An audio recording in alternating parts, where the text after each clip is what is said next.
Fleuve Como est à 520 mètres du village de Ngokro, département d'Alépé. Des sauveteurs ivoiriens et français ratissant le lieu où s'est écrasé la veille, entre 16h30 et 17h, un hélicoptère de l'armée française. La mission du groupe, faire le constat de l'état de l'appareil afin de faciliter la remontée. Pour rappel, l'hélicoptère volant à basse altitude a percuté des câbles de moyenne tension avant de s'écraser dans le fleuve non loin du village avec à son bord 3 militaires qui ont été secourus par les jeunes du village. On était sur l'eau là, donc on a pris les pirogues. Arrivé à leur niveau, déjà l'avion s'est noyé. Donc, et ceux qui étaient déjà dans l'avion, ils se sont cherchés. Mais arrivé à leur niveau, on a trouvé un qui était dans l'eau là. C'est l'un là qu'on l'a suivi. Les deux autres là, ils étaient déjà sauvés. Aucune perte en vie humaine et un blessé léger. Mais une inquiétude pour les villageois. Le câble sectionné par l'hélicoptère les plonge aujourd'hui dans l'obscurité. Une difficulté pour ceux qui exercent le petit commerce. Une inquiétude posée aux autorités militaires françaises et ivoiriennes venues aux premières heures ce matin et prise en compte selon les habitants. Au niveau qu'on appelle des petites et moyennes entreprises, telles que ceux qui ont les poissonneries, actuellement tous les poissons sont en train de se décomposer parce qu'il n'y a pas de courant. Donc tout à l'heure nous étions avec le commissaire chargé des affaires de contentieux au niveau de l'armée française. En tout cas, il nous a rassuré. L'hélicoptère français venu du 43e BIMA effectuait une mission de reconnaissance dans le cadre des préparatifs des exercices militaires conjoints franco-ivoiriens. À 16h, quand nous quittions les lieux, l'épave n'avait pas encore été remontée à la surface. Ce Congo est calligraphe de son état à Fekesedougou. Se connecter sur Facebook à partir de son téléphone portable est la seule facette d'Internet qu'il maîtrise. Grâce à une invitation de l'ANSUT, l'Agence nationale du service universel et de télécommunications, il vient de se former sur les opportunités qu'offre Internet. Pas grand-chose, hein? Pas une grande connaissance. Simplement naviguer, aller sur Facebook. En Côte d'Ivoire, seulement 22% de la population utilise les TIC, technologies de l'information et de la communication. Pourtant, Internet offre de nombreuses opportunités d'emploi en toute légalité et transparence. Avec Internet, il y a le travail de community management. Ce travail n'existait pas avant. Aujourd'hui, il y a le travail de web marketeur. Aujourd'hui, il y a le travail de web entrepreneur parce que déjà, il y a même le télétravail. Aujourd'hui, plus besoin de se lever pour aller dans un bureau. De chez soi à la maison, on peut travailler aisément et gérer tout ce qu'on a à faire depuis sa maison. Pour accroître le nombre d'utilisateurs des TIC et former la jeunesse sur les offres d'emploi qu'elle engendre, l'ANSUT, l'Agence nationale du service universel et de télécommunications, et l'Union nationale des blogueurs de Côte d'Ivoire ont initié une caravane. L'ANSUT Blog Camp, avec pour thème les TIC pour l'autonomisation de nos communautés, vise également à lutter contre la cybercriminalité qui connaît un essor dans le pays. Les jeunes formés saluent cette initiative qui vient comme un moyen pour résorber un tant soit peu l'épineuse question du chômage. L'Internet peut m'aider à réussir même dans la vie, puisque à travers l'Internet, je peux me situer, je peux même avoir des emplois à travers l'Internet. On nous a montré d'autres possibilités pour créer nos petites activités à partir donc de l'Internet. En gros, je dirais que cette formation m'a apporté beaucoup en matière de recherche d'emploi. Après la ville de Fekesedougou qui a abrité la première étape, la caravane d'ANSUT Blog Camp va sillonner 5 villes du pays. Fekesedougou, Béoumi, Daoukro, Taloa et San Pedro. Près de 1000 jeunes seront formés. Et c'est reparti pour la 14e édition du Festival international de la culture et des arts de Daoukro, FICA 2018.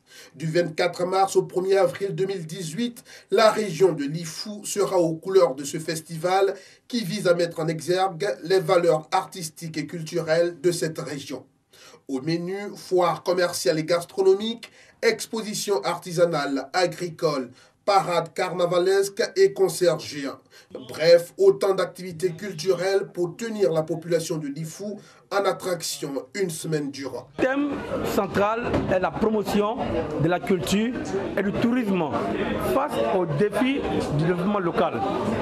Et ce thème est important, d'autant plus qu'aujourd'hui, nous sommes conscients que le tourisme et la culture sont des moteurs, des vecteurs essentiels pour la promotion économique de nos régions et de toutes nos contrées. L'art cinématographique et la musique traditionnelle sont des innovations de la 14e édition du FICAD, selon le commissaire général. Nous avons 11 villages qui accueillent des séances de tournage et de téléfilms qui vont être diffusés pendant une semaine des festivités du FICAD. Et de sorte à faire la promotion des nouveaux talents.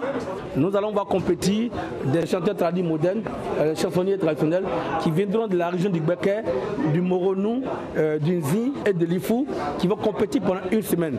Et le meilleur artiste chansonnier traditionnel va partir avec une production discographique. Le FICAD, c'est aussi la promotion du brassage culturel des peuples.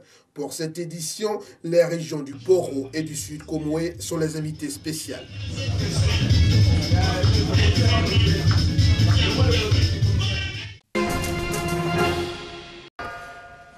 C'est le Alain Ducasse de São Tomé et Principe. Juan Carlos Silva, figure gastronomique incontournable de l'archipel, a ouvert il y a 20 ans un restaurant dans les hauteurs de l'île. Et il n'a pas attendu la mode du local et du bio pour cuisiner sans pesticides. Pas de produits chimiques ici, pas de produits chimiques. Je pense que São Tomé et Principe il est naturellement bio. Reconnu pour la finesse de son cacao dans le monde entier, São Tomé et Principe a su se protéger de l'agriculture intensive. Fils d'un chef cuisinier et passionné de bons produits, Juan est devenu l'ambassadeur des richesses naturelles de son pays. Il anime ainsi une émission culinaire qui l'a rendu célèbre au Portugal. Mais c'est dans son restaurant qu'il concocte ses spécialités. Pâte de mangue avec yogourt grego, Grèce, de crêpes, et un petit gâteau de manioc avec fromage. C'est ça. Installé dans une ancienne plantation coloniale, jouant à son propre potager, il mélange produits locaux et importations de qualité. Et ça marche. Son restaurant atypique séduit la clientèle de passage. Je ne pensais pas qu'un chef comme lui serait ici à São Tomé, mais c'est très bien qu'il soit là parce que tout le monde a entendu parler de lui. Et je crois que c'est une bonne occasion pour goûter ce type de cuisine. L'archipel de São Tomé dépend à 90% de l'aide internationale, mais l'essor du tourisme qui représente désormais 15% du PIB est un levier considérable de développement. Un développement que Juan souhaite culturel, culinaire et écologique pour préserver le charme de l'île. La Société des Nations SDN naît officiellement le samedi 10 janvier 1920, date d'entrée en vigueur du traité de Versailles. Traité élaboré au cours de la conférence de Paris, le traité fut signé le 28 juillet 1919 dans la galerie des glaces du château de Versailles. Le rôle de la SDN est d'assurer le maintien de la paix dans le monde. Après la conclusion de l'armistice en 1918, le président américain Thomas Wilson s'efforce de faire adopter ses objectifs de paix énoncés dans son discours sur 14 points. La position américaine ne fait cependant pas l'unanimité, notamment sur les questions touchant l'Allemagne. Une conférence internationale se tient à Paris en janvier 1919 afin d'établir un consensus sur le nouvel ordre mondial. Malgré des divergences, le traité de Versailles est finalement signé le 28 juillet 1919. Le traité entre en vigueur le 10 janvier 1920. La première partie du traité institue la Société des Nations. L'objectif de cette organisation est de consolider la paix, de favoriser le désarmement, d'assurer le maintien de la justice internationale et de promouvoir une amélioration de la qualité de vie. Les objectifs de la SDN comportaient le désarmement, la prévention des guerres au travers du principe de sécurité collective, la résolution des conflits par la négociation et l'amélioration globale de la qualité de la vie.